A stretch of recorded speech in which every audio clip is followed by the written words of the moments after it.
Imagine waking up at 2 in the morning. Your room is pitch black, and the only thing tethering you to the outside world is the cold, localized glow of your smartphone. Then, a text arrives from an unknown number. 3 simple words. I see you. The immediate, almost instinctual response is to dismiss it. You reply, "Sorry, who is this?" and write the event off as a wrong number. This reaction relies on what we can call the digital perimeter, the implicit belief that the screen in your hand is a protective barrier. We interact with people across the globe every day, creating a psychological buffer where the glass of the device feels like thousands of miles of physical distance.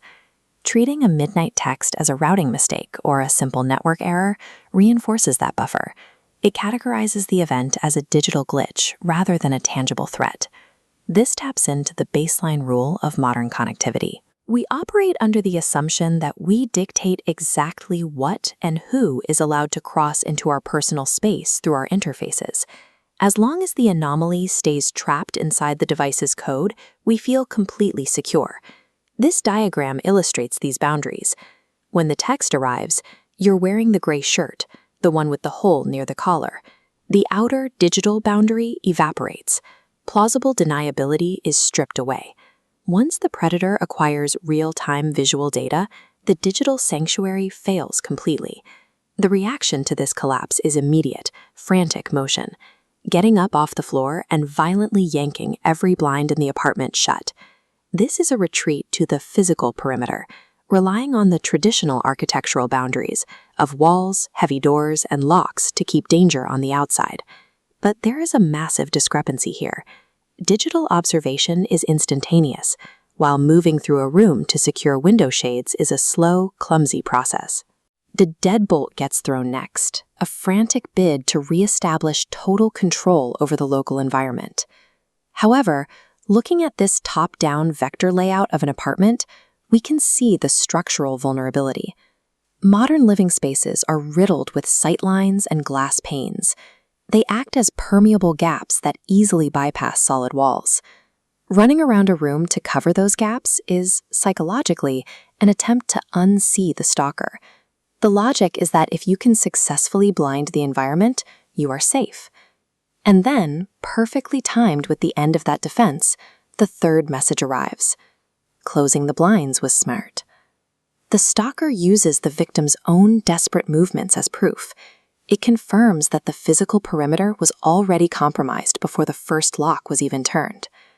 With the architectural defenses proven useless, the only option left is to slide down the wall, sit on the floor, and wait in the dark. This creates a dynamic of asymmetric surveillance. The predator maintains absolute spatial awareness from the outside, while the prey has deliberately blinded themselves on the inside. Shutting the blinds didn't keep the danger out. Once a visual breach occurs, physical barriers do nothing but build a claustrophobic, localized prison around the victim. The phone is thrown across the room, hitting the drywall and going entirely dark. It is a final, visceral reaction. If the device is the source of the terror, destroying the hardware seems like the only way to sever the digital tether for good. But smashing the interface only attacks the medium. It does absolutely nothing to erase the information that has already bypassed every single line of defense. The room is silent. Then, lying face down on the carpet, the shattered screen lights up one last time, its glow bleeding through the fabric. The final message reads, "But baby, I'm already inside." This maps out zero distance. It is the exact moment where the digital, visual, and physical boundaries rapidly collapse inward, merging into a single point. The author perfectly subverts the smartphone into a Trojan horse for an inward invasion. We construct heavy doors, lock our deadbolts, and draw our blinds, all to feel a sense of security. Yet the horror of this story lies in a much simpler truth. We voluntarily carry our greatest vulnerabilities right into the center of our most intimate spaces.